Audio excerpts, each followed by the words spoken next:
আমার এই বাচ্চাটির নাম চিকু। এর আনুমানিক বয়স 15 থেকে 16। চিকুর সঠিক বয়স বলা অসম্ভব, কারণ চিকুকে আমরা পেয়েছিলাম এক বৃষ্টির রাতে। ও আধমরা অবস্থায় আমার ঘরের দরজাতে পড়েছিল। বাঁচার আশা একদমই ছিল না, তখন যথেষ্ট ছোট চিকু, বয়স বুঝতে পারা যাচ্ছিল না। আমরা শেষ চেষ্টাটুকু করেছি, আর অদ্ভুতভাবে সে রিকভারিও হয়ে গিয়েছিল। তারপর চিকু ডিস্টেম্পারে আক্রান্ত হয়। সেইবারও মৃত্যুর মুখ থেকে ওকে ফিরিয়ে আনতে পেরেছিলাম। ডিস্টেম্পার থেকে বাঁচার পর চিকু ভ্যাজাইনাল ক্যান্সার আক্রান্ত হয়। তখন 3টি কেমো দেওয়ার পর চিকু সম্পূর্ণভাবে সুস্থ হয়ে যায়। তারপর বেশ কয়েক বছর ভালো ছিল। হয়তো ওপরবেলাই বারবার ফিরিয়ে দিয়েছিল ওকে আমাদের কাছে। কিন্তু বর্তমানে ও নিপল ক্যান্সারে আক্রান্ত। হঠাৎ একদিন দেখলাম ওর একটি নিপলে টিউমার গ্রোথ হচ্ছে এবং আরেকটি নিপলে ছোট টিউমার হয়ে রয়েছে। কদিনের মাথাতেই দেখলাম একটি নিপল গোড়া থেকে খসে পড়ে গিয়েছে এবং সেখান থেকে বীভৎস ব্লিডিং হচ্ছে। ঘরে থাকা সমস্ত রকম মেডিসিন দিয়ে রক্তক্ষরণ বন্ধ করা হলো। তারপর ডাক্তারি পরামর্শ মতো ওকে প্রথম কেমো দেওয়া হলো। প্রথম কেমো দেওয়ার পর ও অনেকটাই ভালো ছিল। তারপর হঠাৎ একদিন অ্যাক্সিডেন্ট হয়। তারপর ও ফুল বডি প্যারালাইজড হয়ে যায়। তারপর থেকেও ট্রিটমেন্ট চলছিল। খাওয়া দাওয়া প্রায় বন্ধ করে দিয়েছিল। তারপর থেকেই টানা ওর স্যালাইন চলছিল।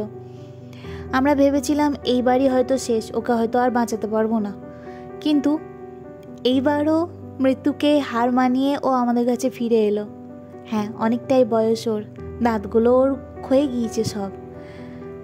কিন্তু এত খুশি লাগছে ওকে সুস্থ স্বাভাবিক জীবনে ফিরিয়ে আনতে পেরে। তবে এখনও হাঁটাটা ওর স্বাভাবিক হয়নি, এখনও সময় লাগবে কিছুটা।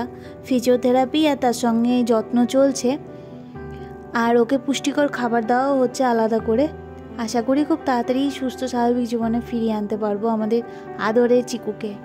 আশীর্বাদ করবেন ও যেন আরও অনেক অনেক বছর আমাদের সঙ্গে এইভাবেই খুশিতে ভালোবাসাতে থাকতে পারে।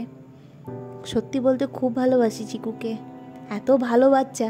আমার ঘরে আজ পর্যন্ত যারা যারা এসছে তারা সবাই একবার করে চিকুকে দেখেছে, কারণ ও আমাদের মিরাক্কেল কেস। ডিস্টেম্পার থেকে চট করে কোনো কুকুরকে বাঁচিয়ে তোলা সম্ভব নয়, কিন্তু ও ডিস্টেম্পারকে হারিয়ে সুস্থ স্বাভাবিকভাবেই বেঁচে আছে। যখন ও ঘুমিয়ে থাকে তখন ডিস্টেম্পারের যে হালকা কাঁপুনি সেটা দেখে বোঝা যায়, কিন্তু অন্যান্য সময় স্বাভাবিকভাবেই সে হেঁটে চলে বেড়াতে পারে, যেটা আমাদের কাছে মিরাক্কেল। আর এই সব কারণের জন্যই হয়তো চিকুকে আরও বেশি আমরা ভালোবাসি।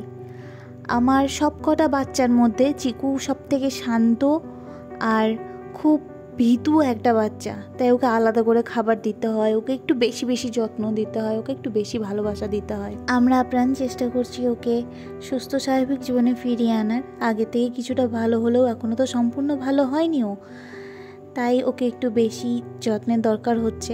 আশীর্বাদ করবেন ও যেন খুব তাড়াতাড়ি সুস্থ হয়ে ওঠে আর আগের মতোই স্বাভাবিকভাবে হাঁটাচলা করতে পারে।